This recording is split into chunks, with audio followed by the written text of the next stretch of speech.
Laverde today, the crypto vigilante. Rafael, it's nice to meet you. Thank you for having me, Gavin.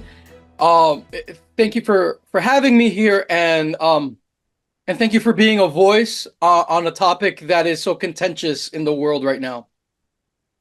Thank you. Yeah, it's a pleasure to meet you. You know, I've been inspired by your content, and so it's really thought-provoking, insightful, and I've been curious to just get to know who you are better. So, who is Rafael Laverde, and where are you from?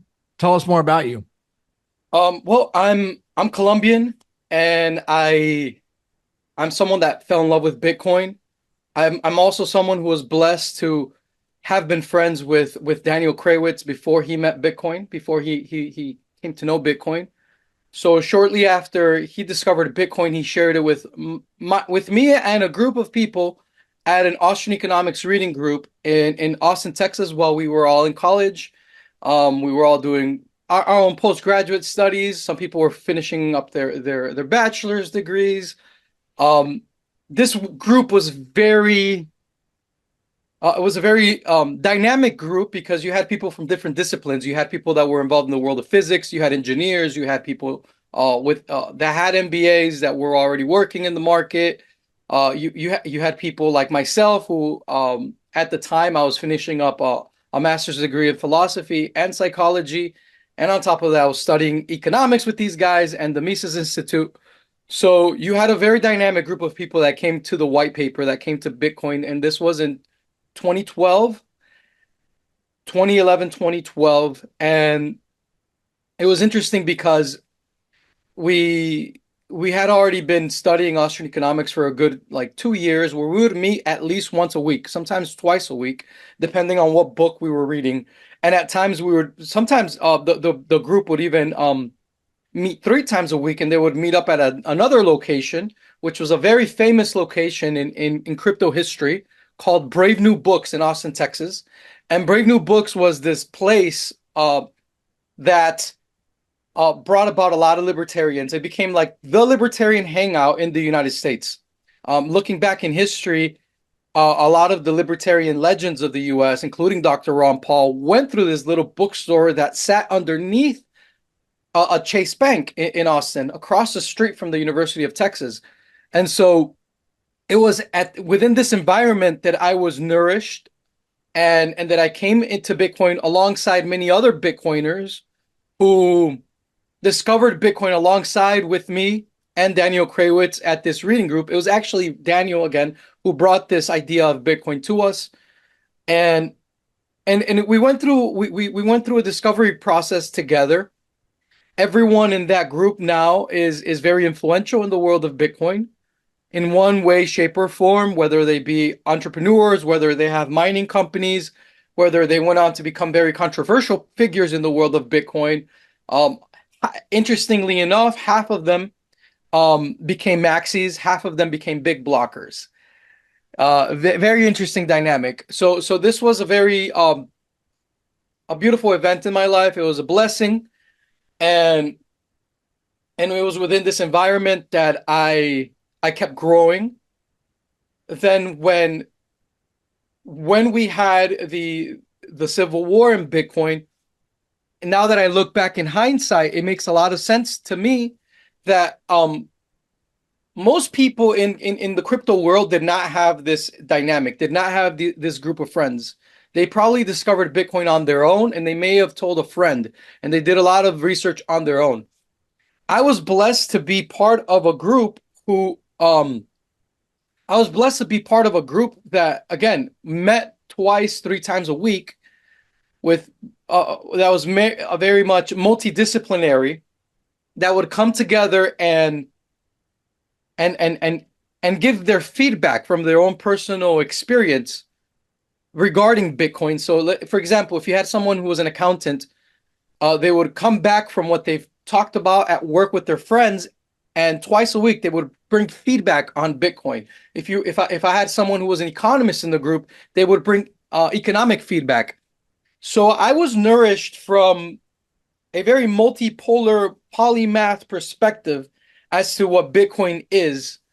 And so when we had the Civil War, it was very easy for me to identify how myopic it was as a perspective, that I think that the mere fact that someone wanted to cripple, change the protocol of Bitcoin, that alone was enough for me to have red flags, and for me to realize, wait a minute, there's something going on here, because I am learning from all of these geniuses from different professions about Bitcoin, and they see so much within their own professions. Like you would talk to an accountant, and they would see like logical conclusions to what Satoshi gave us in the opcodes that you don't hear anyone really talking about. You would hear an economist seeing things in Bitcoin.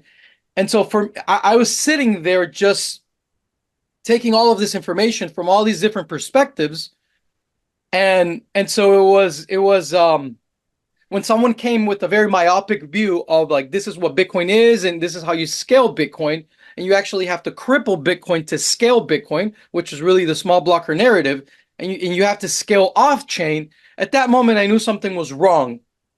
And so the Civil War led for this group of Bitcoiners to, and life as well, because people graduated, they had families, they moved on, for this group of Bitcoiners to disintegrate. And we all of a sudden found ourselves looking around, realizing, and I really cherish my friendship with Daniel Krawitz, because I'm happy to say that I was there with him. Um, and the sadness in his eyes to realize that Bitcoin was not taken care of, that Bitcoin was not in good hands.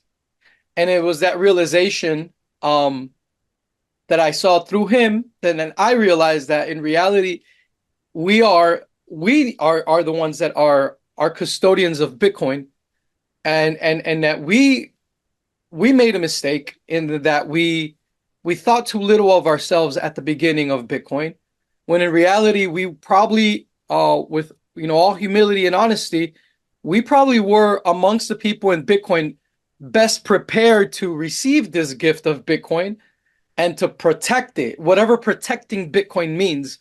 And over the years, I've come to realize that the best way to protect Bitcoin and the best way to cherish Bitcoin is by being generous, loving, and caring for other people within the Bitcoin network. That it is by giving value within Bitcoin to others that you teach others and that you show the way. And that is what we did in 2023, when us big blockers saw an opportunity within BTC to share our gifts to people in BTC, even though it was limited with a 4 megabyte capacity of Taproot. We were able to show the world the fun, the excitement, the thrill, and the joy of being able to share something that you create with the open market in the most permissionless and frictionless of constructs, although it's very limited in BTC. And what we saw in 2023 was that we were able to give Bitcoiners in BTC, a path forward in teaching them by doing. And I take these words from Satchmo, from Wild Satchmo, who's, in my opinion, one of the most amazing programmers that we have in BSV, in the real Bitcoin. Wild Satchmo, he says this, right? I met him up at Cambrian. I met him at Cambrian. I went to the Citadel when they opened up in Florida as well. And he's always said this, that he likes to show by doing. And that's what we did. We showed by doing on BTC, and right now we find ourselves in a very beautiful place in Bitcoin history, where Bitcoiners and people in crypto from all around the world are realizing what we already know. And so it's really an honor to be here with you, Gavin, speaking with you. Thank you for everything. Yeah, let's get Yeah. going.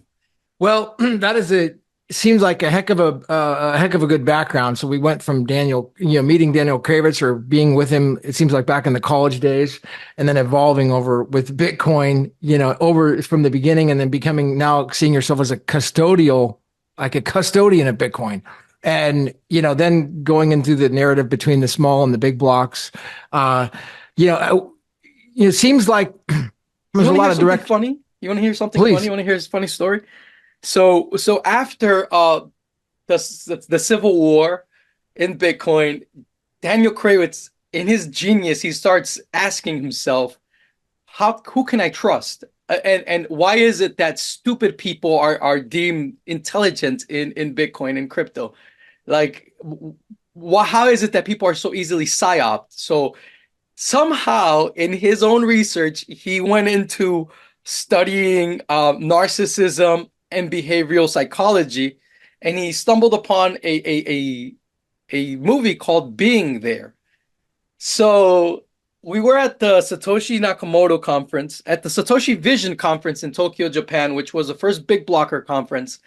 And as far as I know, the first or one of the first, but the only interaction that he had with Craig Wright at that conference was the following, and I was there to witness this. It was really funny.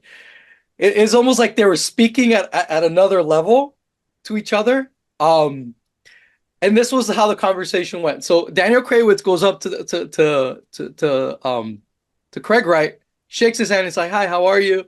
He's like, "Hey, I have a question for you." So I think Dr. Wright was thinking that he was going to ask something a little complex, right? Because it's Daniel Kravitz, and he asks him, "Have you seen the movie Being There?" And Craig Wright starts laughing, just starts laughing. He starts laughing. He just starts laughing. He can't stop laughing, and he's just laughing. And then Daniel Kravitz right away afterwards tells me, "I know he knows that I understand him now, and he's Satoshi." And I'm like, whoa, whoa, whoa, whoa, whoa! You asked him one question, and that was enough for you to understand that he was Satoshi. And and and so the movie Being There is about a guy who's really dumb, but the world thinks he's very smart. And he goes by the name of Andy the Gardener because he was adopted by a billionaire who who gave him a space in his life as a child, and he just was he had mental handicaps, and he was only able to do gardening, and that was his passion, just to be a gardener. So after the old man passes away, he has a lot of etiquette because he was raised by this aristocrat. And when people ask him questions, people confuse his simplicity of language and his explanations to someone who's very genius. So the movie really he ends up being like the right hand to the president of the United States. Um, and people ask him things like, "Well, what do you think about the downturn in the economy?" And he would say things like, "Well, after the winter, the spring comes, and then we blossom into a new summer every year." And then everyone's thinking, "Oh, he's a genius. He's talking about economic cycles, and he's just giving us this parable." So this is how he gets along in life. And in reality, this is something that is very real. This is something very real that happens in crypto, that people who are actually dumb are deemed intelligent, and people who are intelligent are misunderstood. They're misunderstood because if you were to really understand what they're saying, there is a prerequisite for you to know a body of knowledge that they might just mention in passing. And perfect example was in the um, all-star panel where they invited Dr. Craig Wright to speak. And when he's in front of Nick Szabo, he talks about how Bitcoin is Turing complete. And in passing, he mentions fourth, and he mentions a lot of things just in passing that to someone that understands Bitcoin at a pretty profound level, they would understand that what he is saying is not just something based on appearances or opinion, but that it begs for them to question the underlying premises of what he mentions. So he mentions things like Forth, which is like a programming language that is very much unknown, that is within the guts of what Bitcoin is, that a lot of programmers are unfamiliar with. But you have to be of a pedigree within the world of computer science to understand that this language even exists. And so, but Dr. Wright just nonchalantly says that because he thinks he's speaking to the crowd. and you confuse that with gibberish because you don't understand that there is a deeper knowledge base required to understand that one sentence to begin with. And so, on the contrary, you find Gavin Andresen when he's speaking to the audience alongside Vitalik, where a lot of people on the internet try to make fun of big blockers trying to say that Vitalik, made such a great argument, where Vitalik actually, in his explanation of signaling theory, shows that he doesn't understand signaling theory. Just to sow a bit of controversy for fun, I'll explain why I think he's probably not Satoshi. It's 2 minutes. 2 minutes. I mean, first of all, very, very simple signaling theory. He had the opportunity to take two different paths of proving that he's him. One path would have been to make that exact kind of proof, make a signature from the first Bitcoin block, put the signature out in public, make a very simple 10-line blog post that anyone, including people, including cryptographers like Dan Bonet and Ben Kaminsky and so forth, can verify that it's him, and just post that out there and let the cryptographic community do it. Instead, he's taken this path where he's wrote this big long blog post with 200 lines. It's so confusing that even Dan Kaminsky said it's too confusing, and tried to only show that signature to a few select people, and we're supposed to trust them. So, in general, signaling theory says if you have a good way of proving something and a noisy way of proving something, and you choose the noisy way, then that means chances are that means it's because you couldn't do the good way in the first place. Okay. In reality, he calls it signaling theory, but in reality, that's not even the name of the theory. The name of that is called the handicap principle, and his explanation of the handicap principle is actually the complete opposite of what the handicap principle is. And so, and people think that this simplistic understanding they thought themselves to have been educated by Vitalik in his attempt to bash Dr. Craig Wright. And notice that during that interchange, look at how respectful Gavin Andresen is. And I hope that you guys you play this, as we talk. But Gavin is very respectful, and he doesn't comment. He's literally being he really has libertarian etiquette because we're talking about someone's identity. So it is proper for him to, in my opinion, respect that space. But you see how the intrusion of someone else trying to cross that boundary into someone else's personal life to try to discredit them. And in doing so, Vitalik doesn't even goes to show that he doesn't even understand what he calls signaling theory. In reality, he doesn't even understand what the handicap principle is. But the people are easily confused. The people listening and watching are easily duped. And that's a phenomenon that I've seen a lot in crypto throughout crypto history.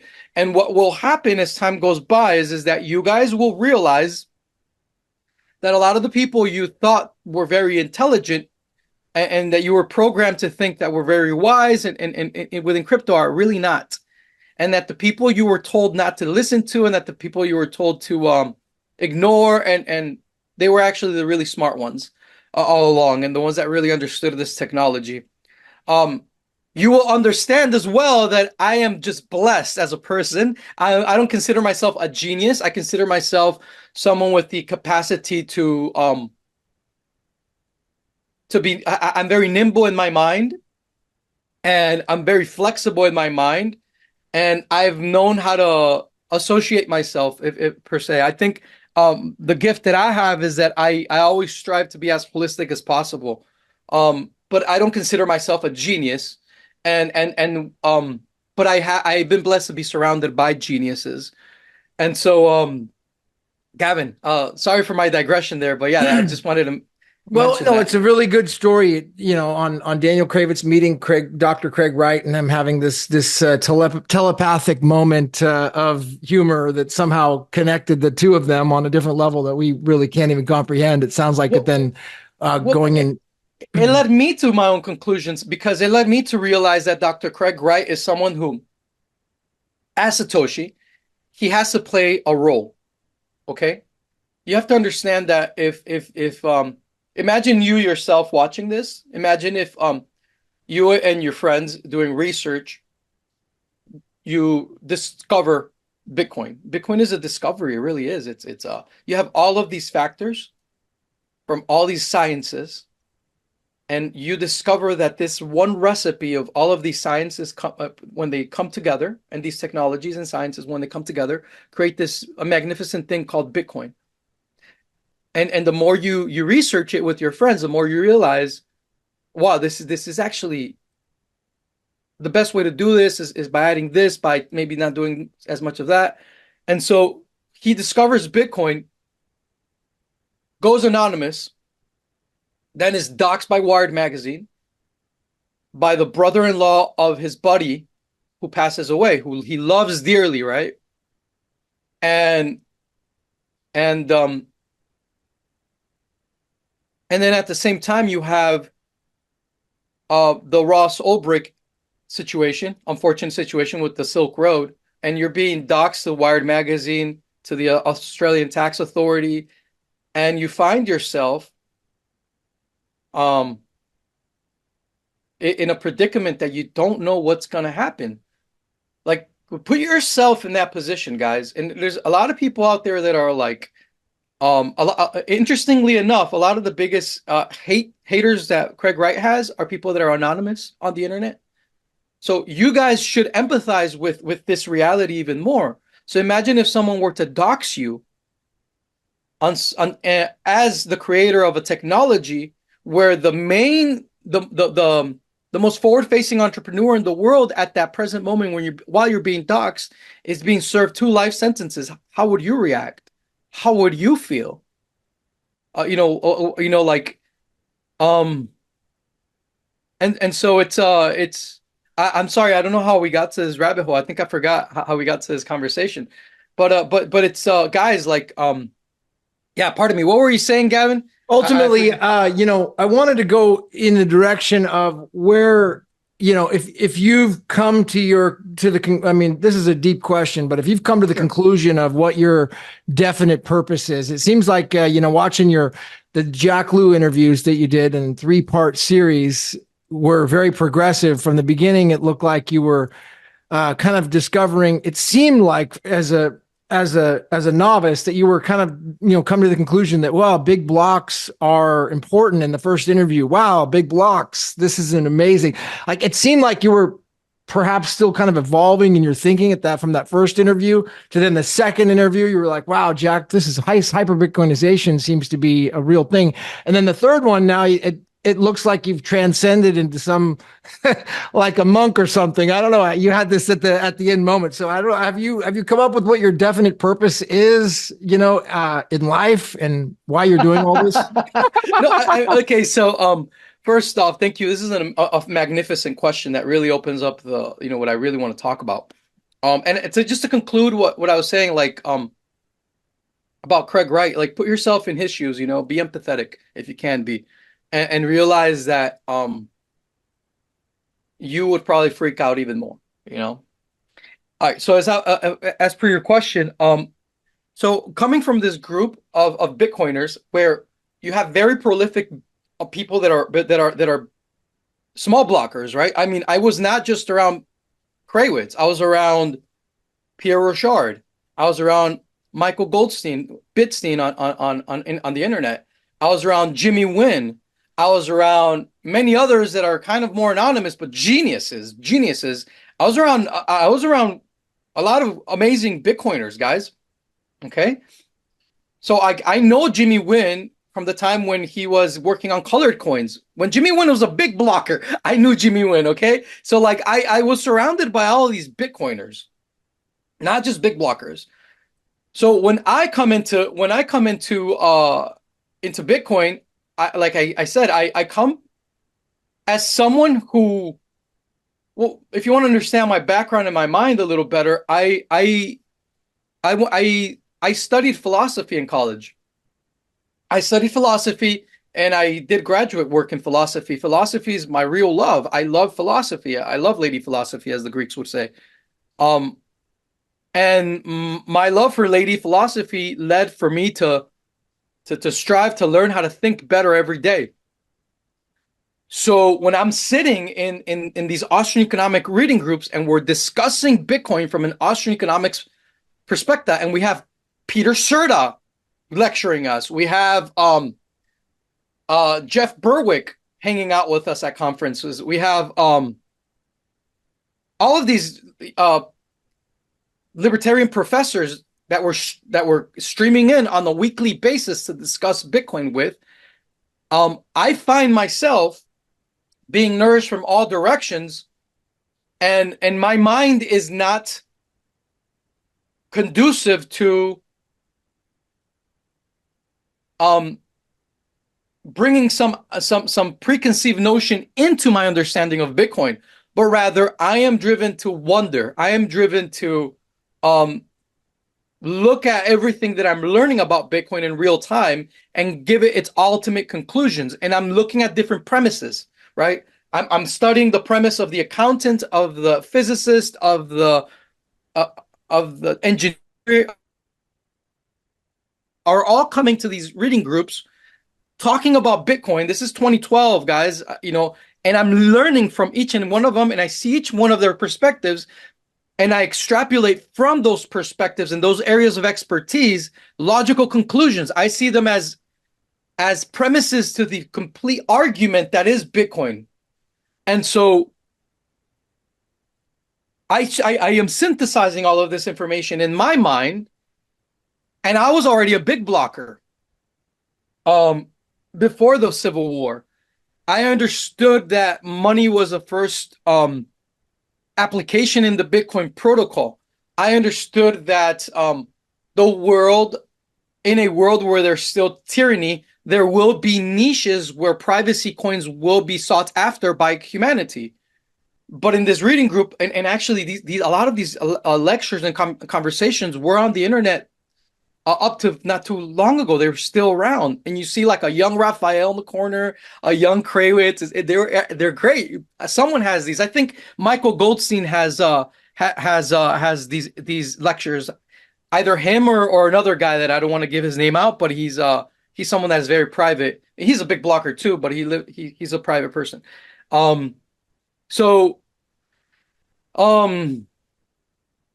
Jose Nino, it was also a guy who's now an author for the Mises Institute, was also part of this group. It was a lot of great people were part of this group. So I was already a big blocker.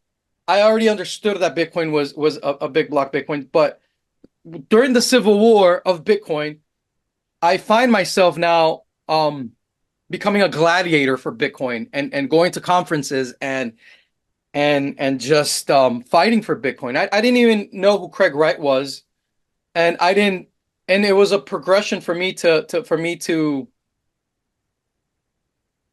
study not him as a person, but study what he teaches and study his understanding of Bitcoin for me to come to my conclusions on Craig Wright.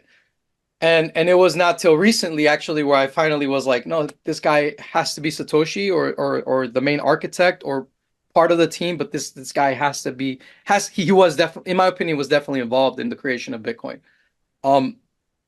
So I didn't even I came to Bitcoin, into the big block understanding of Bitcoin, because I was surrounded by all these people, right? Whom I learned from their own area of expertise, right? And that's why I say that Bitcoin is multidisciplinary and interdisciplinary. So I learned from each one.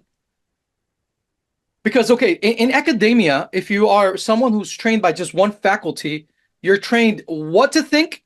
You're not really trained how to think. So, and this is why you find such a bias within academia, where the computer science faculty thinks themselves superior to every other faculty. And then if you go to the theology faculty, they think themselves superior to every other faculty. Then you go to the engineers and they think themselves, that's just the academia as it exists nowadays. A formal academia is very compartmentalized, and there is not as and because it's so compartmentalized, it is very lacking in that you don't see, you don't learn from each other as much as you could. And there is that bias that people tend to think, well, my field of study is superior to the rest. There is that inherent bias, right?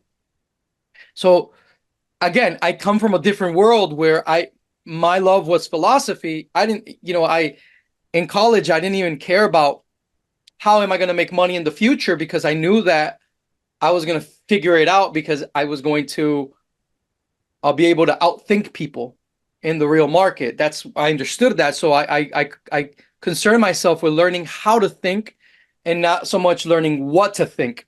So when I step into this world where we're studying economics from an Austrian perspective, during the Ron Paul campaign, with all of these geniuses from all these different faculties and fields of study, and there were some very successful entrepreneurs there, as well, not just people from the armchair, but people out in the open market as well. I mean, so I find myself taking in all of this knowledge, and I don't have this inherent bias because my background is in philosophy. So I'm looking at it from a philosophical lens.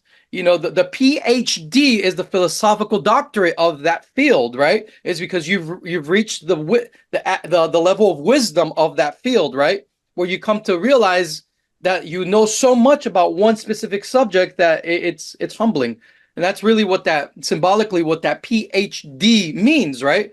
But if you go straight to the kill and you go to lady philosophy first, you can take a meta perspective on everything in all of the sciences, and you can really start digesting what is best from each. And so I was blessed that I had that formal education. And so when I came into Bitcoin and I started seeing everyone understand Bitcoin from their own perspectives, right away I was able to realize that each and every one of these people were bringing in their own biases into Bitcoin. So the computer scientist was looking at Bitcoin from a computer science perspective, and his inherent bias was showing that the most important thing within Bitcoin is the computer science aspect of Bitcoin. And then you had the accountant who would come in and say, well, it's the fact that this is a ledger that is shared, it's triple entry accounting, and that was their framework. And I'm not saying that they inherently were just myopic in their perspective. I'm just saying that I saw that tendency within them right away. And for me, I was also trained in knowing how to argue and seek for truth. I was not someone who thinks of art and going into a debate and argument as a sophist who just wants to have the best zinger or the best one-liner or to own the other guy. That to me is not winning an argument. To win an argument is come to a better understanding of the states of affairs as they are. And so as I'm expressing this to you guys, I came with a very classical scholastic frame of reference when I came to Bitcoin. And it was easy for me to see that Bitcoin was much more than what any one individual can bring to the table. So when after the Civil War, after everything that we've been dealing with as Bitcoiners, I find myself being this gladiator, fighting for Bitcoin and arguments, debates, different conferences. Sometimes I'm like, and then on top of that, which is funny enough, I give myself I realize that big blockers are being censored. And I realized right away that everything big blockers are saying on the Bitcoin talk forums is being censored. Everything that's being said on Reddit is being censored. So I'm like, okay, well, at the time, Jeff Berwick, the dollar vigilante, taps me on the shoulder. Is like, Raph, I want to create the Bitcoin Vigilante newsletter because this thing just deserves its own research and attention. Would you want to do this with me? And I'm like, sure, Jeff, let's do it. Jeff is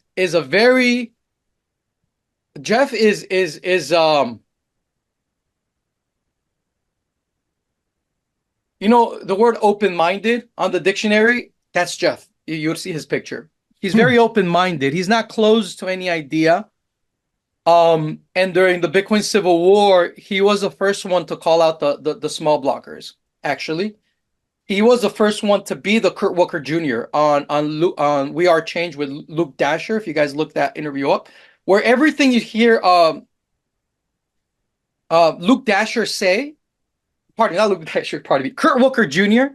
Everything you hear Kurt Walker Jr. say, uh, Jeff Berwick was the first one to say it. He was the first historian in Bitcoin history to give you the alternative version of what's going on, because the media was completely a blitzkrieg by the small blocker narrative, and everything that the big blocker people were saying, that was completely shunned and forbidden knowledge. So when when Jeff, my friend, is out there speaking truth, I'm like, yeah, dude, let's do this. Let's definitely let's teach people.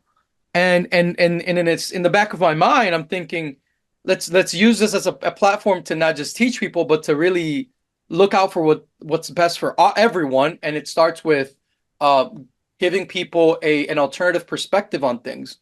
So right away, I realized that I needed to bring analysts that were not. I did not want an echo chamber, because at the time Bitcoin was really, and the crypto space in general, was very much a very tribal. And so I on purpose chose to partner up with analysts. I brought analysts to the team that were small blockers, that were geniuses within their own field, and that also privacy enthusiasts.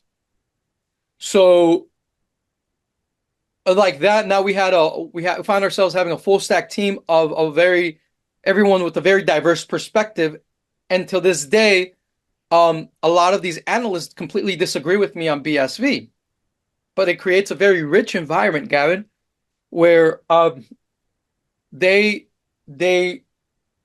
disagree with me and I disagree with them. Where within my own study group of the Crypto Vigilante newsletter, I found myself on a daily basis now having my own sparring dojo, intellectual sparring dojo, where I was constantly being challenged by the smartest people that I know in crypto, that are now my teammates at the Crypto Vigilante. So I created, it's interesting because I find myself, like, not anymore actually, but for the past 5 years, I am duking it out with Mr. X, Mr. A, Mr. W, Mr. Z, Ed Bugos, Jeff Berwick, right? And I'm like, and so I trained myself. I gave myself my own dojo to be able to, and I'm still working on how to articulate these ideas even better. But I want to thank them, in front of your audience, for providing me with that space and being the teammates that they are. That even though we disagree on Bitcoin and on many things, we can still have this this cordial and very scientific research club that is the Crypto Vigilante. So does that lead you to your purpose? Is getting the word out there about the Crypto Vigilante? Well, I mean, as far as my purpose goes, that's probably something a lot more personal. But overall, so now going into the conversation with Jack Liu, I needed to preface all of this for you to understand the following point. The following point is that we have been, as big blockers, sparring this whole time, and we have this inherent muscle memory now that it's very hard to shake off, because we've been fighting for Bitcoin, for the fullness of Bitcoin, for a good 5 years. So we have this inherent muscle memory that we still want to argue, but the reality is the following, guys, that we already won. Big blockers already won. Big blockers already conquered the hearts and minds and the imagination and the wonder of all of crypto. It's happening right now. People are coming to that realization. So regarding Jack Liu and that conversation with Jack Liu. Who is Jack Liu? Okay, so Jack Liu is I never even had I interviewed him years back, and to be honest, I didn't think much of him. I just thought he was just another entrepreneur. Um, and then while we were hanging out at Twitter Spaces, he starts saying things that wake me up from my slumber as a big blocker. What does that mean? I've been so caught up fighting for Bitcoin all these years that you get caught up fighting and defending and arguing for very basic things, because the underlying, okay, the like Aristotle says, a big problem at the beginning is it can lead to huge problems at the end, later on. And so when you argue with someone in crypto about big blocks, or you debate them, you're arguing about the most stupid things, right? You're like, oh, should you increase the block size? What is Bitcoin script? Things that are like, to us, are like really dumb. But those are the starting points. And you spend so much time and energy talking about the stupid stuff that you forego studying deeper level things about Bitcoin itself. And that's kind of like the biggest damage that was done to Bitcoin because of the Civil War. I think the people that want to destroy Bitcoin know that they can't destroy it, but what they can do is make us waste our time debating, fighting, thinking about very low level stuff. And that's really the biggest attack that Bitcoin has suffered, they have been able to delay Bitcoin's growth. So now I'm aware of this. So all of a sudden, I find myself having these conversations with this guy, Jack Liu, who I didn't know who he was. And I start realizing that this guy is preserving ideas that we had as big blockers back in the early days. Ideas that are big blocker native and that are only possible within the fullness of Bitcoin. Ideas which break you out of the normal and into, again, things that are only possible within a network that can scale unboundedly. So what you guys have to understand is that Bitcoin is that in BSV, there was a knee-jerk reaction to solve the problems of this world as they are right now, to solve the pain points of the economy, of the world of business, of technology as it stands right now. And that knee-jerk reaction, you see it within the whole propaganda rhetoric of commercial solutions that you see coming from Craig Wright, Proper, and Calvin Ayre. There's nothing wrong with that. However, there are Bitcoiners, and I have to give credit to Jack Liu for this, who made me remember, and made many Bitcoiners remember, what it was like to dream. And this is very beautiful, guys. You have to realize that in Bitcoin, it's not about just dreaming, but it's about creating those dreams in real time. So Bitcoin is so magnanimous that it allows, that it's so abundant that it allows you to solve real world problems in enterprise, but it also allows you to play. And one of my favorite philosophy professors would say to me, he would say, Raf, there's nothing more upsetting and sadding, nothing more sad than a serious intellectual.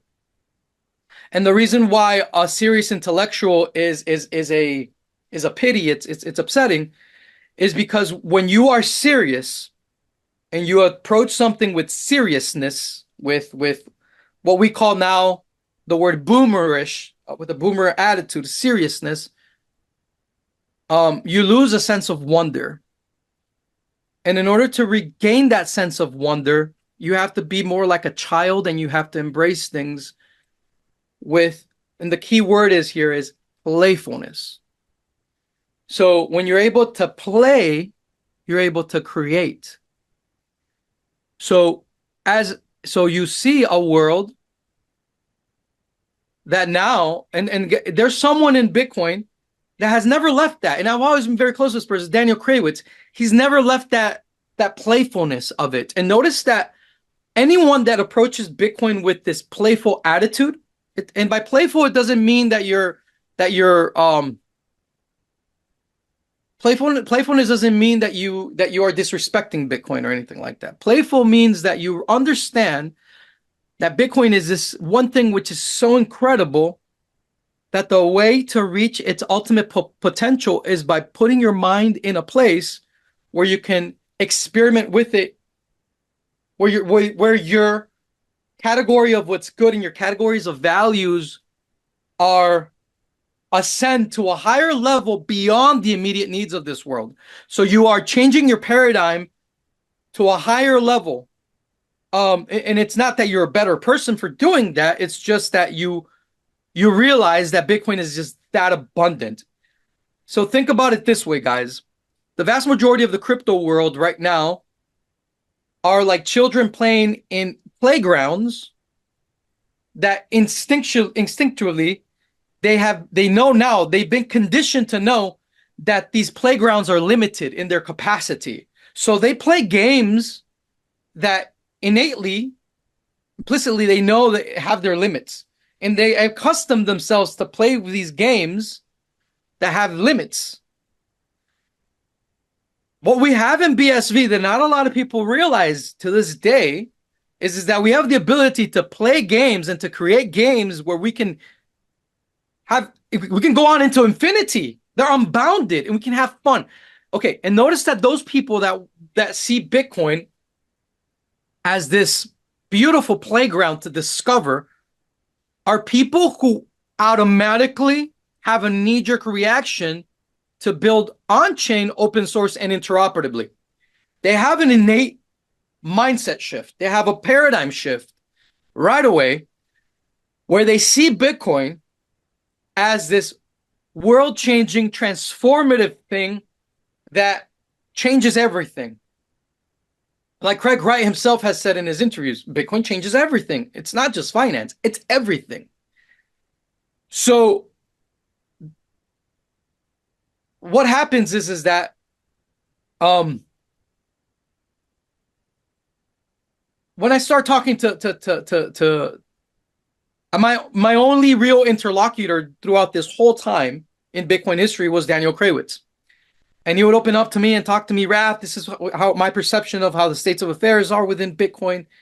And as he's discovering that out of nowhere, there's this guy named Jack Liu who has a completely different worldview and with a completely different set of experiences. He is a market maker. I'm not a market maker. Daniel Krawitz is not a market maker. What's a market maker? A market maker is someone who like an artist, sees all of the factors in real time and is able to calibrate better than anyone else all of those factors in real time to put a product into market. Now, well, Jack Liu, if you look at his background, he's always chief strategy officer at Kraken, strategy officer at OKX, strategy officer at Circle, right? So he himself will tell you that he saw the world of Bitcoin and crypto evolve where now the center of attention was not the Bitcoin blockchain itself, but the centralized exchanges themselves. And he saw that game being played by like the ZZs, the Brian Armstrongs of this world. And even though he understands that they're playing this game around fiat, which controls and manipulates Bitcoin and crypto around these centralized exchanges, he desisted. He doesn't want to play that game because he understands deep down that Bitcoin is something bigger and is more conducive to more wealth creation and prosperity than that world of the centralized exchange, where Bitcoin itself has the potential, and it's now not just the potential, but right now it has the ability to be that centralized exchange for everything in existence. And so he's someone that I admire because he deferred gratification. And so as someone that defers gratification, he saw something a lot bigger and possible within Bitcoin. He came into BSV, and he was highly misunderstood by a lot of people within BSV, because when BSV forks for the second time from Bitcoin Cash, the people in BSV are now kind of again, they have that knee-jerk warrior mentality, and now they want to just like they want to just throw up, like they're very defensive. And Craig Wright goes on the offensive with patents and with the law. But that's something that, in my analysis, that's proper to Craig Wright as Satoshi. That's not proper to me as an individual Bitcoiner. What's proper to me as an individual Bitcoiner is to enjoy Bitcoin as much as I can and to teach people about Bitcoin as much as I can, to the best of my knowledge. But as Satoshi, who's been doxxed, who has been persecuted, he has the right to have that righteous indignation and to protect in the best way he sees fit his creation. And that's for him to deal with. But I know, and that's for him to deal with, to geek out with those ideas. The role that I'm called to play as a Bitcoiner, and this is what I share with Jack, is that we're called to enjoy Bitcoin and to embrace the fullness of Bitcoin as much as possible. So I find myself having these conversations with Jack where, as he's talking and I'm jiving with him, I'm remembering conversations that I had with Bitcoiners in the early days. I'm like, oh my God, we forgot. Like, thank you so much for saying that. And just, I remember now something that I forgot.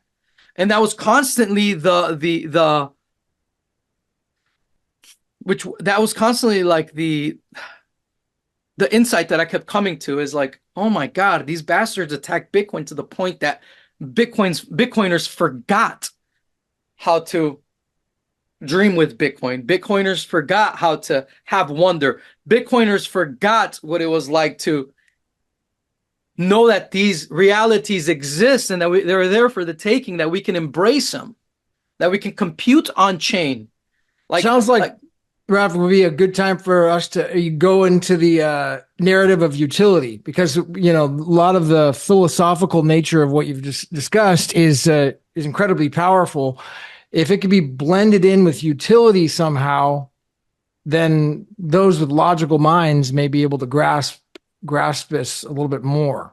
So would bitmap be a place to ask you about what bitmap is, or like what utility is possible? All utility. And this is what's mind-boggling. In my last interview with Jack Liu, he said one phrase that really blew my mind. And it's something that's like, well, no shit, Raph, right? Like, this is obvious. But again, I'm so caught up fighting and thinking about the stupid stuff, the basic things with people to rescue Bitcoin, that he said this. He said, every block of time in BSV can contain within it all of the creative output of humanity, as much as humanity can output within the last 10 minutes. The BTC blockchain can only contain 1 megabyte or 4 megabytes with Taproot, 4 megabytes of computational creativity of humanity in every block of time. So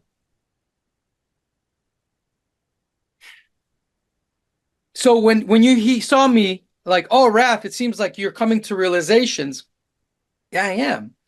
And I'm making myself very vulnerable to you guys on purpose, because I want you guys to realize that these are not subjects that are easy to understand, because you and I, we've all been conditioned by our environments to be very myopic in our understanding of the world and what is possible.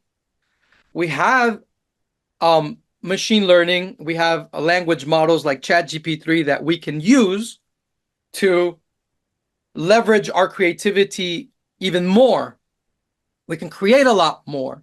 So Jack Liu says ChatGPT 3 doesn't matter in a world where your computation, where all of humanity's creativity, even with something like ChatGPT 3, can only be, has a ceiling of 1 MB on the world's greatest proof of work ledger. It makes no sense to have it 1 MB. Whereas BSV, it's all of your creativity, all of humanity's creativity can fit within every single block of time.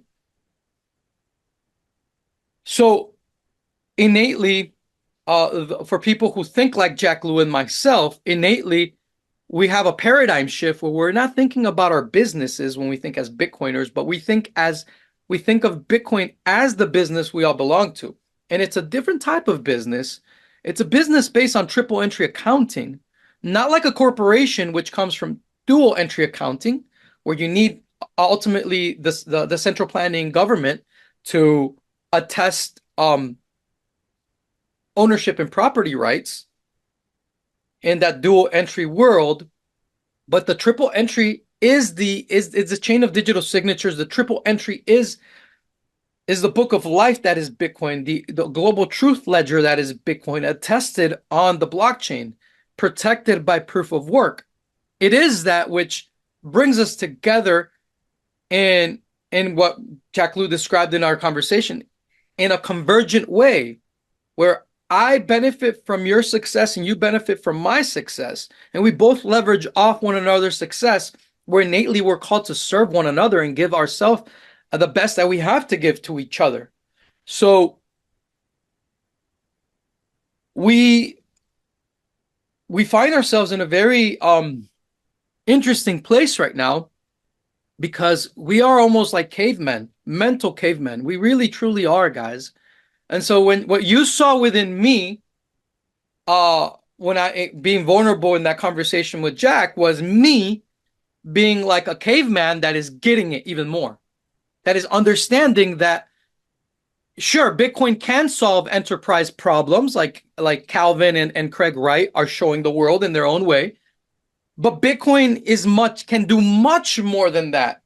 And the beautiful thing is that there is a symbiosis now that has happened in BSV, where you have the research of Craig Wright.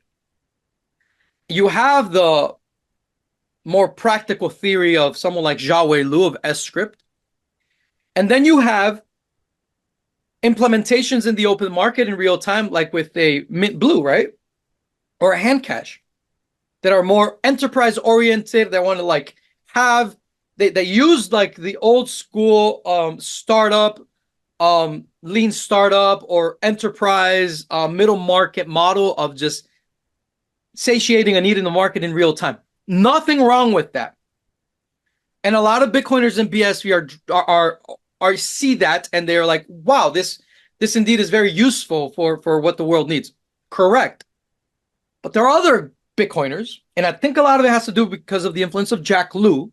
You know, credit where credit is due, because he's able to articulate a market-making dynamic, and he juxtaposes it to the market-making dynamic of the world that we come from, that enterprise world. Why is he able to do that so eloquently?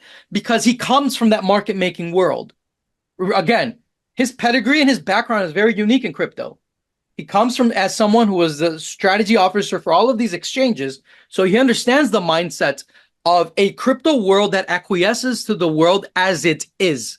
And remember, that crypto world that acquiesces to the world as it is has no other option but to do so in these bucket shops, as Craig Wright calls them, because these blockchains are limited. They're playgrounds where your creativity is limited. Innately, everyone knows that. They're limited. BTC is limited. Ethereum is limited. They're all limited. Your potential as a human being, as an entrepreneur, has its limits. So you have to always, if you create within these blockchain networks, you create with the innate understanding that your game, the game you want to express to the world, your creativity, will eventually come to a stop, come to a limit. Even Solana will come to a limit. And they'll have to have another snapshot of something else, of another network.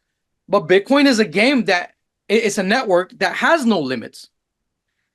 So when you understand that as a Bitcoiner, as someone that's in crypto, your innate reaction is to think from a Web3 perspective. And what's the Web3 perspective? The Web3 perspective is one where you see these technologies and now you're daring and you have the boldness to dream about taking this, which we have in Bitcoin, that allows us to create games of infinite potential. And that's exactly where we're at right now, Gavin. I'm happy I'm talking to you right here because Bitcoiners need to listen to this. You guys have the most incredible architecture in computer science ever created. And a lot of you guys can argue that this was divinely inspired. I think it was. Where this is the one and only blockchain that can scale. This is the original Bitcoin. This is the fullness of Bitcoin. So stop being so serious about it.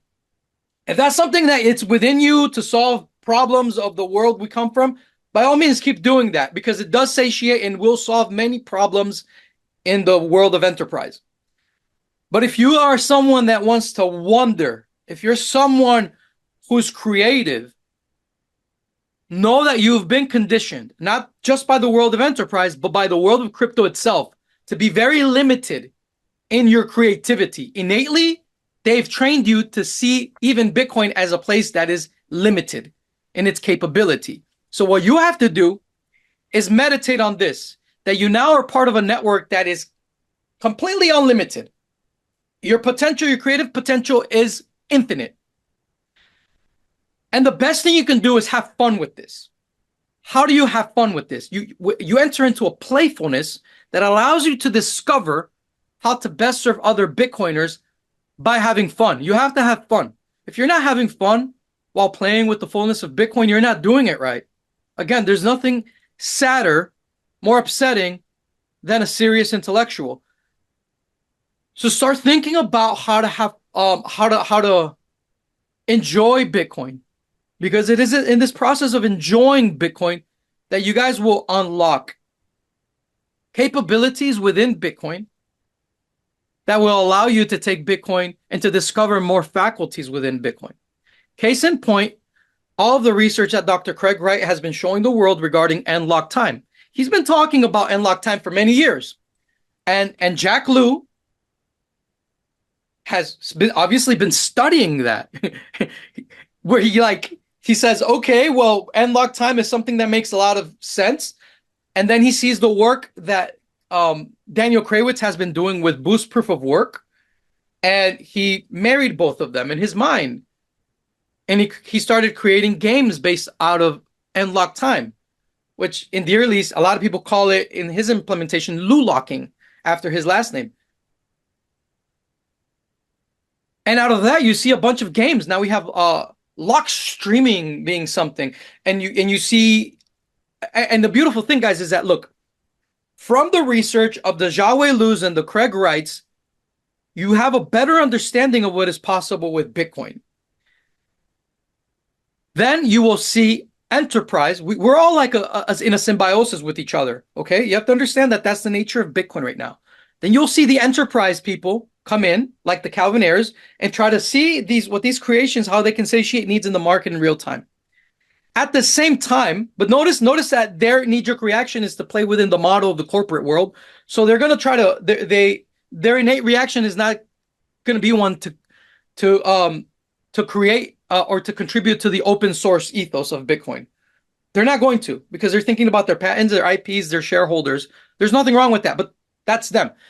What I am really geeky about, and what the group of Bitcoiners that I like a lot, are those whose knee-jerk reaction is not the enterprise, but like more of the Jack Liu and Daniel Krawitz, who automatically see what is coming out of the scholarship of Bitcoin, and their innate reaction is to play with these things as Bitcoiners in the open field. And by doing that, what they're doing is that they're actually grabbing the theory and giving it, making it real by creating these open source tools and application. All of this open source tooling starts off out of the imagination of the Bitcoiner. And notice something very beautiful. that by creating these open source tooling, then the enterprise guys can come in and say, "Oh, we can use that. That's great." But the guys that are coming at this from the level of imagination because they see the potential of Bitcoin being able to fit and all of the creativity of humanity within every single block of time. Those guys create games that give them an incentive to do this, obviously, and to sustain themselves. So obviously you see things like ordinals, like one sat ordinals, like LTM20, lock to mint 20, LRC, which is the other token protocol that came out of locking Bitcoin. So you see all of this open source development. You have a Panda wallet, which now is like the premier open source Web3 wallet for Bitcoin on BSV. What's some of the most you cited, like of all those examples, what is the one form of utility that you're most excited about? Or if not yet, then maybe that you have the vision that could eventually come about. I really think that at this moment, this is what Bitcoiners are doing, right? Because they're at this for the first time, they're kind of this has existed, right? This has existed since October 2020. But right now, Bitcoiners are finally realizing what I'm telling you. And what I'm telling you right now, it's not something that's just in my mind. This is something that all Bitcoiners are having this awakening at the same time, that we have the most magnificent playground to play in. So it's almost like a child being given, like they say, a kid in the candy store. But imagine a candy store that never ends. Imagine a playground that never ends. Imagine a place that just is completely unbounded. So now Bitcoiners, the first thing that they're doing, how interesting this is, that out of China came this challenge, right, to mint 210 billion inscriptions on BSV. And it's called OJBK. And notice that it's almost like a child saying, like testing the playground. Does this really, can I really, it's almost like, it's like a blind man in the room, like figuring out like, where are the walls, right? And like how much can I really play? So it's like putting your toe in the water before jumping in.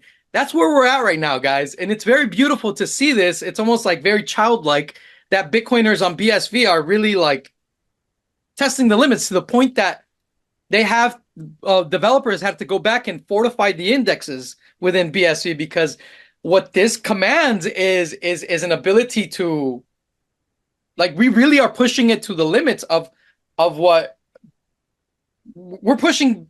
In other words, from the grassroots world within Bitcoin, there is a demand for indexes that can sustain the level of computation that we really want to play with. So you never got this from the enterprise people in Bitcoin. They never had this innate market grassroots demand, but this comes from the world that is very playful, childlike, that is conducive towards having an understanding of Bitcoin where I serve you, and by serving you, you serve me. And the best thing we can do is just like have fun and pass this ball around and just play here as much as possible.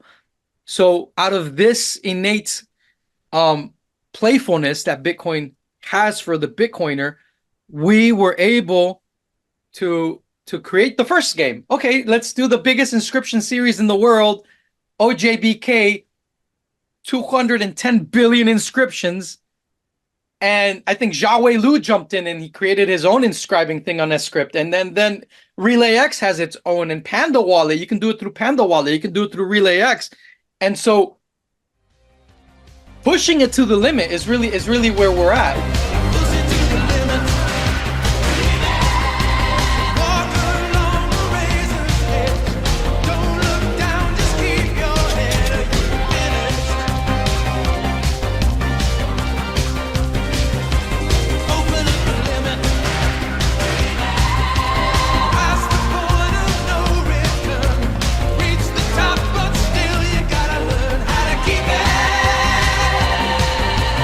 it's almost like just how big is this playground really, you know? You know what I mean? Like how big can this, how much fun can we really have in this playground? And once these indexes are fortified, which if I'm not, they could be fortified right now, and just haven't been paying attention, then Bitcoiners are going to start playing. We are in the moment of a great awakening within Bitcoin. The level of insight is, you guys have to understand, it's almost like the best word to describe this is wonder, and you guys have to really let go of all the bullshit and really embrace that wonder that Bitcoin is, um and come at it like a child. That childlike wonder is the future of Bitcoin, guys. And it is that childlike wonder from where you get all of the open source tooling that connects us to each other ever more, and brings us ever more closer to each other in serving each other as Bitcoiners. Because those people that embrace the Bitcoin from that childlike wonder perspective, like a Jack Liu, like a Daniel Krawitz and myself, we our goal is to create games, fun, whatever you want to call it, value in Bitcoin that serves you the best. Things that are insatiable and things that are contagious, things that you can't keep yourself from being part of, because that is what Bitcoin is. And so when we create these games, which we're gonna create these games, and it's good to call them games. And it's not necessarily, guys, it's not necessarily games that are like just for the sake of games. I'm not talking about, and they don't have to be games that are degenerate on their own, like a gambling game or some BS. I'm talking about games that could be very wholesome, right? So okay, so Gavin, I remember when Lock to Mint, when Hodl Locker came out, you Yeah. right away jumped on, and you were like, "Oh wow, this technology can be used for doing away with a bunch of bureaucracy, red tape that people do in like inheritance, in having trust and passing on their estate." So you right away saw a solution out of something that was started off with the scholarship of Craig Wright, that was then implemented by people who wanted to play with these ideas, and then you saw a um automatically you saw a use case in real life. But now this is the interesting thing, Gavin, is that the use case for the real life purpose, if you want to call it, to satiate any need in the market, is now possible because the open source tooling came out of that wonder, playfulness vibe. And it's a vibe that is honestly that comes forth from an understanding that the more value I give you in by creating whatever incentive on chain, the more value I give you, the better it will be. You will be off as a Bitcoiner, and the better I will be off as a Bitcoiner. So it's interesting because when you enter Bitcoin with this childlike wonder and this playfulness, you no longer seek to covet.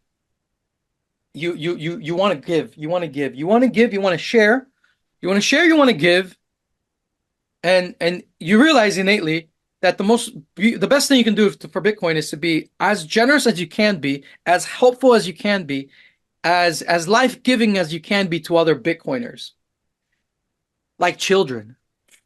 And that's what's beautiful. We go back to that child state, where we are just, we just want to play, in the playground of Bitcoin, and we just want to have fun. We already made it. We've been able to save Bitcoin from its destruction. We preserve the fullness of Bitcoin. And you'll notice that all of a sudden the whole notion of competing with someone else dissipates, moves away. And I'll show you guys the logical conclusions of this is that we come to a point where Daniel Krawitz, the emperor of Bitcoin, called it hyperbitcoinization, where the whole world now is consumed by Bitcoin. Is that the definition of Bitcoin, where the whole world is? I'm sorry, of hyperbitcoinization, where the whole world's consumed by it, or how do you Yeah. define it? So pretty much is that everything. Think of Bitcoin as a black hole that consumes everything because it's a place where like everything just becomes more and more valuable, more and more fun, cheaper, interoperable, faster, scalable. That as it is a where you give where everything what is most valuable rises to the top. It's a capitalist meritocracy, right? So if you provide more value than me, you will become you will become the most in that field of study or whatever it may be, in that area of fun, in that area of life, you'll become the standard in Bitcoin until someone else offers more value, right? So if you're offering something in Bitcoin that is very valuable to the market will reward you. That's the incentives of Bitcoin. So the Bitcoin network is an upward spiral of positivity in all aspects. So when Craig Wright talks about Bitcoin changes everything, he's right. And it doesn't just change everything like a paradigm shift that just happens once. You guys have to understand this. This is very important. It's a paradigm shift that builds on top of itself. It's exponential. It's an exponential paradigm shift in all aspects of life. Like that's how deep this is. Because let's say someone take anything in life. Someone creates it's anything. It could be the best social network, right? Well, you're the best social network, but if you're a native Bitcoin social network, what does that mean? That you are using your social network within Bitcoin is nothing more than a skin into Bitcoin. What matters is Bitcoin. You're just presenting the best skin for people to interact with Bitcoin as a social network, right? And since you're doing it Bitcoin natively, this skin is obviously on-chain, open source, and interoperable until someone else comes and uses that open source technology that you gave to Bitcoin and creates something better. The incentives for us as human beings within Bitcoin are that of mirroring the Bitcoin miners themselves. The Bitcoin miner is only as good as he was in the last 10 minutes because in the next 10 minutes, a whole different group of miners can come in and let's say Cal Mining, who is the biggest miner we have in BSV right now, these 10 minutes we're in right now could be the last 10 minutes they ever mine a block of time. Someone else that's better than them, more agile, more better than them in all ways can outcompete them. So Bitcoin, the beautiful thing is that it's open to competition. There is no, since we have a fixed and stable protocol, the rules of the game remain the same for all of us. We can all compete. And we're called to compete. Oh, one of the things that I think the thing that set me on the path of realizing Craig Wright was Satoshi was when he said one day, he said, I'll never forget, he said, compete with me. At that moment, I'm like, that's it. I mean, someone that tells you to compete with them is someone who is not afraid of competition, first off, and that innately understands that capitalism is what takes away power out of the equation. True free market capitalism. So, yeah, Bitcoin's a beautiful thing, guys, and I what I've realized. I'm sorry for being so long-winded in my explanation. What I realize with talking to Jack Liu is how much my mind has been stagnant by the Bitcoin Civil War, how much I've been hurt as a Bitcoiner, how much they took away wonder from me, how much I was attacked as a Bitcoiner, how much I was kept from dreaming, how much I was persuaded and psyoped out of the playfulness needed as a Bitcoiner to truly embrace Bitcoin. And so when I talk to another Bitcoiner who gets it, like Jack Liu, sometimes he says things, little things that just like wake up my mind. And it makes me realize that they put our minds to sleep as Bitcoiners. The whole Civil War was all of these. Anybody with negative attitude, anyone with negative vibes, anyone that is literally toxic is a psyop that doesn't want you for some reason to enjoy yourself and to enjoy Bitcoin. Be very aware of that. You guys, as Bitcoiners listening to this, I'm talking to real Bitcoiners, the BSV guys. You guys, we all need to guard our minds.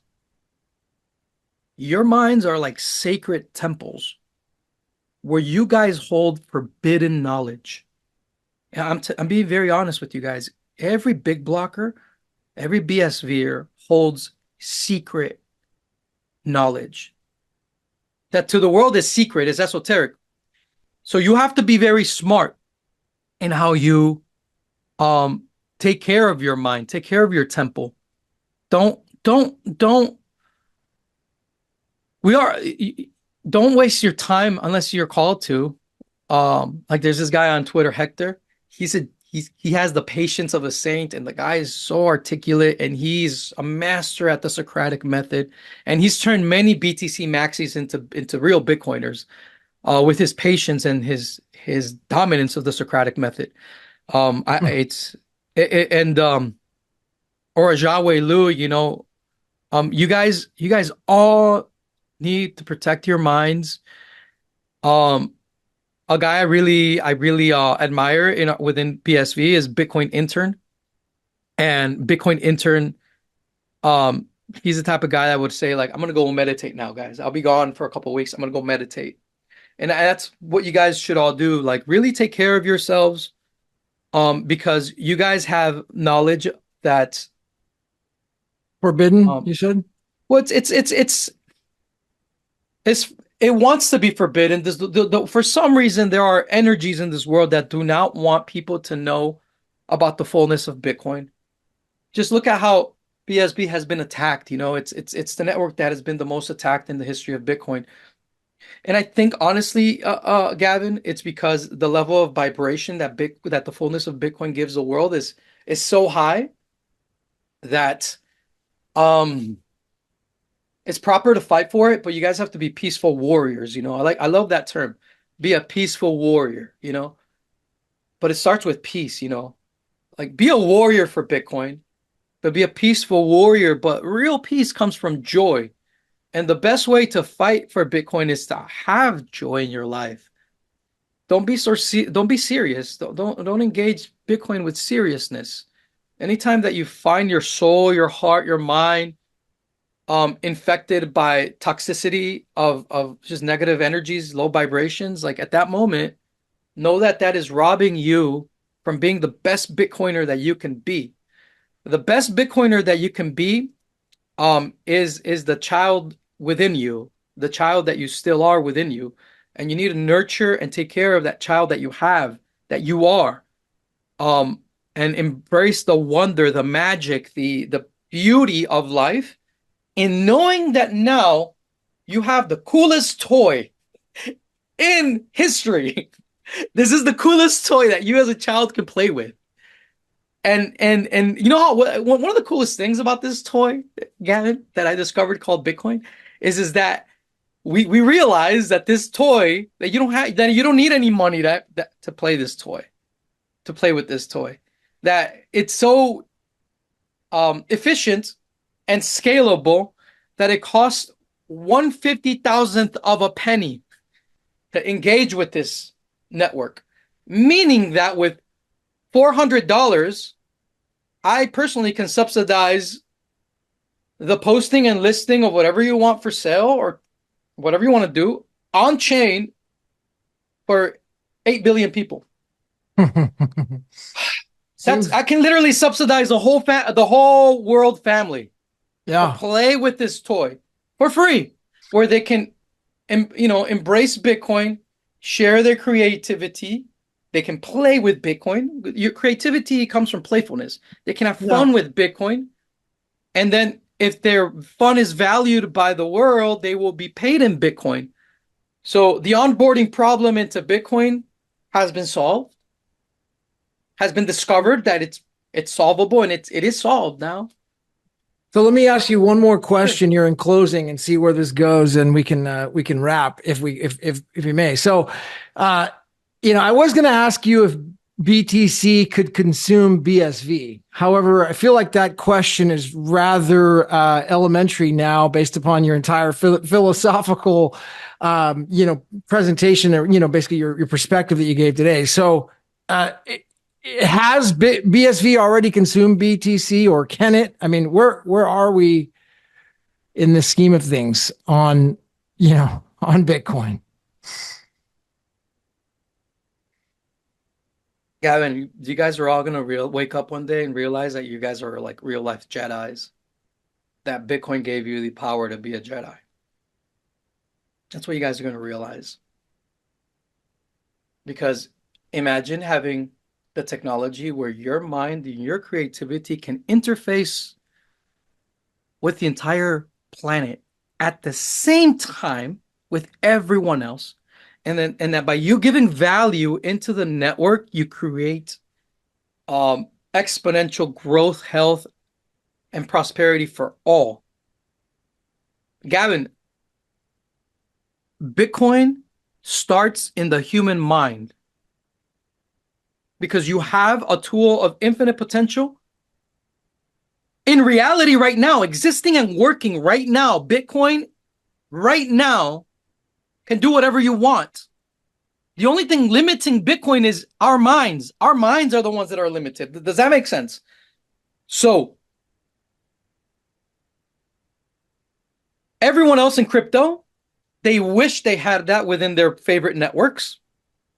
The reality is that those networks are limited in their capacity to compute on chain, to scale. So their minds have been conditioned to think very little. Bitcoin is a swarm intelligence.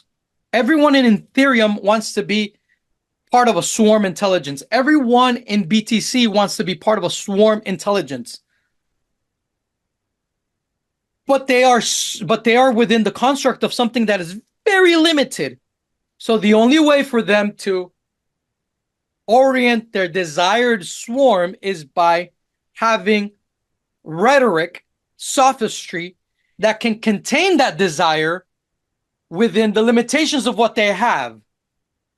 Hence why we have the phenomenon of tribalism and the cult-like mentality of like a laser eye, for example.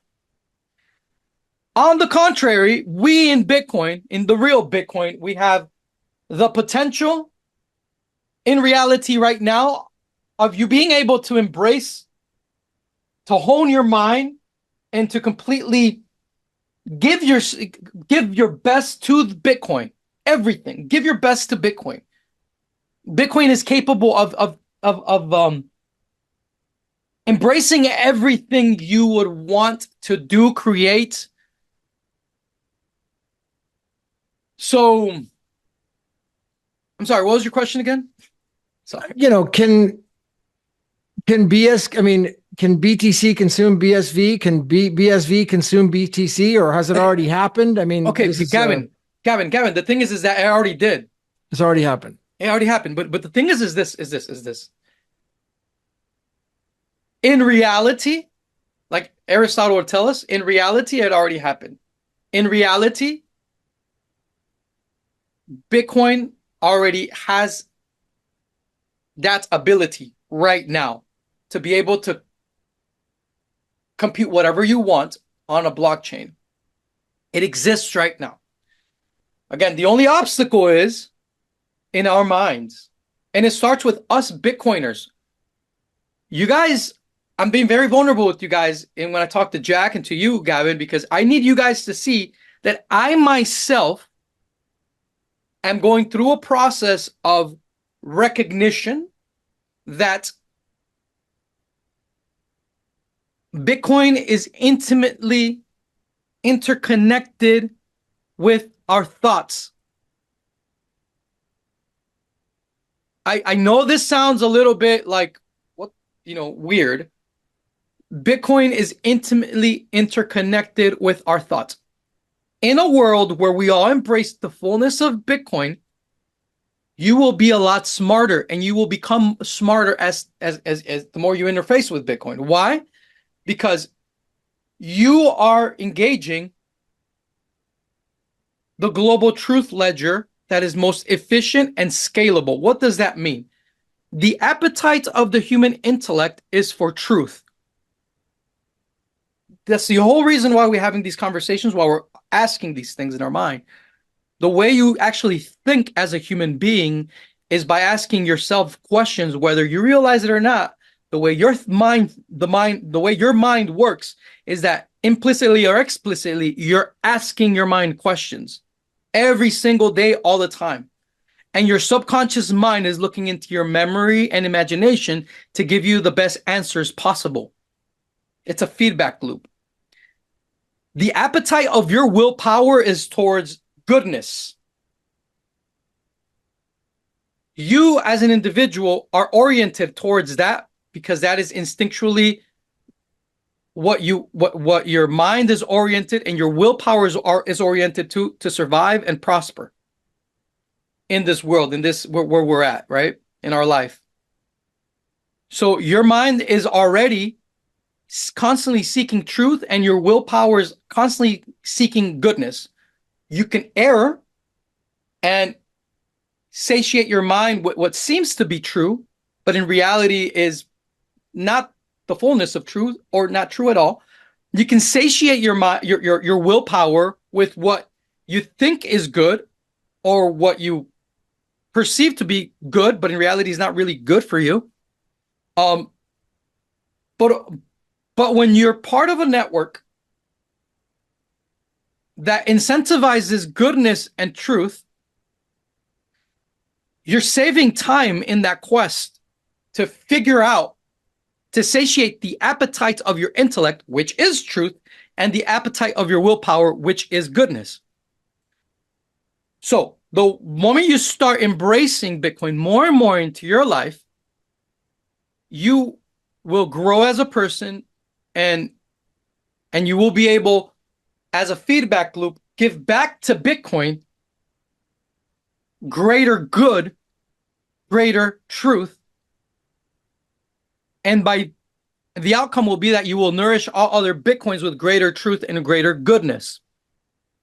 So the way that we right now as Bitcoiners should approach all of this is with wonder, and the wonder of that we all share as children. We were all kids once. We all know what it is like to think like a child. We all need to go back there and realize that we have the coolest toy to play with. and our incentive is to bring as much fun as possible to the table, because we do have the coolest toy. And you have to understand, as a BSVer, that as a real Bitcoiner, that having the coolest toy means that you don't covet that toy, but rather that when you have the coolest toy, you want to share it with your friends, right? That's what all children do. Once a child possesses something, they want to share and play. Yeah. So you guys need to play, and you guys need to create things, because you have to understand that there's a lot of other kids out there that have broken toys. They don't, and they've been given broken toys. BTC is a broken toy. Ethereum is a broken toy. All of these other fake versions of the real toy are out there, and these poor kids have trained themselves to be sad, because their creative potential has a limit. Their imagination has a limit. Their playfulness has a limit. Yeah. Their abilities, their faculties as children that want to have fun and explore, they have ceilings in all of these other networks. They're broken toys. You guys have to do is like really cherish this toy that we have as Bitcoin, really embrace it. And your knee-jerk reaction will be to have fun with it, to create cool toys, cool games within it, to share value with other Bitcoiners. And in doing so, automatically what you're going to want to do is create these toys in a way that is open, these games that are open source, on-chain, and interoperable, because you not only want to create this toy, but you want to share this toy because you realize that everyone is an owner of this toy. And by you bettering this toy with open source tooling, you are making the toys of the future better because then someone else smarter, more creative than you can build on top of those toys. And it's just going to compound like crazy. So we are, yeah, we're in a very beautiful place, but Gavin, it's in our minds. This is all in our minds. This is on our minds, and our minds notice that, like, it's interesting that the history of the real Bitcoin has been one where it has not been embraced by the world. The real Bitcoin has not been embraced by the world, has not been embraced by big tech, by Silicon Valley. On the contrary, they're attacking the creator of it with this COPA trial. Right? Like the world does not want, for some reason, there are energies in this world that do not want you to embrace the fullness of Bitcoin. So what you have to do is do this, guys. There's this whole esoteric wisdom that someone taught me. I don't remember when. It's called the secret of passing a knot, like a knot, when something's a knot. And the reality is this, that when there's something negative in the world, you don't ignore it, and you also don't become consumed by it. You acknowledge that it exists, but you keep going. And like that, you take its power away. You do not want to be sucked in by negative energy, guys. No matter what happens with Craig Wright during this trial, whether he wins or loses, Bitcoin remains the same. The toy remains the same. The same reality still exists for you to embrace. And so acknowledge that what's happening with Craig Wright and move on. But don't get consumed by it, because you have to, again, guard your mind from all the negativity, from all the toxicity. If you're someone that understands the fullness of Bitcoin, it is only proper for you at this moment right now to give yourself the treat of enjoying this beautiful toy you discovered. Don't let people take this away from you. They've already have done enough to keep you from embracing the fullness of Bitcoin. Literally, the power is in your hands, in your mind, to guard your mind, and to just simply enjoy Bitcoin, guys. Really enjoy Bitcoin. Thank you, Raf. This is really insightful. And where can people find you? Find more about you and what you're doing. Well, as time goes by, and I internalize these realities and these insights more and more, I'm realizing that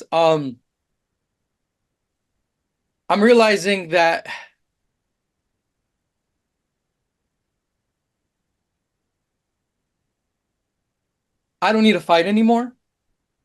That, like Satchmo says, that we're better off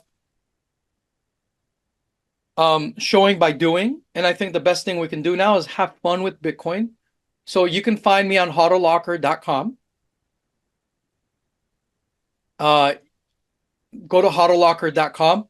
That's probably the best place when it comes to Bitcoin, where you can find the most amazing ideas, because we are ranking content of our Bitcoin ideas as Bitcoiners using our own Bitcoin that we lock up, where we give up our opportunity costs in a game where we're constantly bringing out the best from each other, and we're signaling to each other what we deem best for Bitcoin and for ourselves. It's a place of discovery. If you want to come and become part of my research group, it's called the Crypto Vigilante, cryptovigilante.io. It's a financial newsletter, and it is composed of the smartest people in crypto. Our technical analysts were the first guys to chart Bitcoin in the Bitcoin Talk forums in 2010. I'm very proud of my team. Very, very proud of my team. Jeff Berwick and Ed Bugos for allowing me to create this space where I could speak freely about Bitcoin as I understand it best. So the Crypto Vigilante is a place where we go into the meat of it, of Bitcoin. Everything that you heard me talk about here, we dive even deeper. I dive even deeper with everyone. And we not only look at Bitcoin, but we look at all other technologies that were spun off from the creation of Satoshi. So technologies that matter and technologies that are not just fluff or stupid. Like we really seek out technologies that are fundamentally sound and technologies that satiate a need in the market in ways, and this is very important, guys, in ways that Bitcoin cannot. Believe it or not, there are some things in the market, there's some things, some aspects of what in the market that are needed that a global truth ledger cannot satiate. Believe it or not, it's possible. It's there are such things. So if you care to study those things, well, come along with us and for the journey. We also have we have different tiers of memberships within the Crypto Vigilante, and everything that we teach and talk about is open source, and it's just cool to have a place that is not an echo chamber. I really avoid echo chambers. So if you go to the Crypto Vigilante, you'll notice right away that not everyone there is a big blocker, and I like it that way. Because I don't like being in an echo chamber at all. I think it's not good. The one thing is that about that is that it's almost like the Crypto Vigilante, there was always a lot of contention within the Crypto Vigilante. Like we were always like arguing back and forth. But after ordinals on BTC, I don't have to argue with anyone. No, there's no more argument. Like everyone says, holy shit, Rafael's right. Like literally, that's what everyone's saying. Like, Rafael's right. Because, dude, sounds like there's a wall here. There's a wall here, whether you like it or not. This wall exists. There's this thing called ordinals on BTC, where now BTC was turned into a big blocker blockchain, where they're now talking about Bitcoin Turing completeness, where they're now building an on-chain economy. Just yesterday, over 86% of all BTC transactions were on-chain transactions, where you have the CEO of Bitcoin Magazine saying that Bitcoin will scale on-chain, and it will scale. When it does scale on-chain, it's going to scale really fast. Where you have people, people like Paul Storks admitting that Bitcoin is the smartest thing you can do. Like they're all big blockers now. Again, the only thing keeping Bitcoin, and back to your question as to like, is BSV consuming Bitcoin? The only thing keeping Bitcoin from flourishing are the mental blocks that people have, whether it be by conditioning, by being psyop, or whatever it may be. It's just that people have been mentally conditioned to be limited in their embrace of Bitcoin. So if you are already close, if you are someone that's close to the truth of what Satoshi gave us, do yourself a favor and walk away from all the bullshit arguments. And know that you already won. And know that you have to take care of your mind, take care of your health, and when you engage with Bitcoin again, come at it with a fresh start. And the best place to start embracing Bitcoin all over again is from the place of childlike wonder. And that's what I wish for you. The beautiful thing about Bitcoin is that it's the most beautiful relationship amongst human beings possible. Like I see every blockchain as like a type of relationship, but Bitcoin is like the best. And Aristotle says this. He says, a true friend is he breaks down three types of friendships: friendships of the good, friendships of utility, and friendships of pleasure. So pleasure is your drinking buddies, utility are your coworkers, but he says friendships of the good are those people who that have within them the capability of giving you pleasure and utility. But on top of that, a true friend, this is what Aristotle says, a true friend is he who wants the greatest good for you. And in Bitcoin, the incentives are aligned in a way where it's best for you to constantly seek out the greatest good for every other Bitcoiner. For the other person. Yeah. Exactly. And so we're all in this most perfect well, that's a good place probably to probably to terminate right here, Raf, and that was a great closing. So I'm going to end the recording there and send my most sincere gratitude. Thank you for your time. Now we are dealing with a possible world war. Some will say we are already in a world war. My condolences and prayers go out to everyone suffering under tyranny. It really sucks. I'm really sorry. But it seems as if people are starting to wake up regarding crypto more and more each day. And so it's in the description right here to read, where we give our secret sauce and what we teach our subscribers, because things are just that bad. You know, everyone needs this information. People need to know about sound cryptocurrencies that are actually private by default, and to know how to properly use crypto.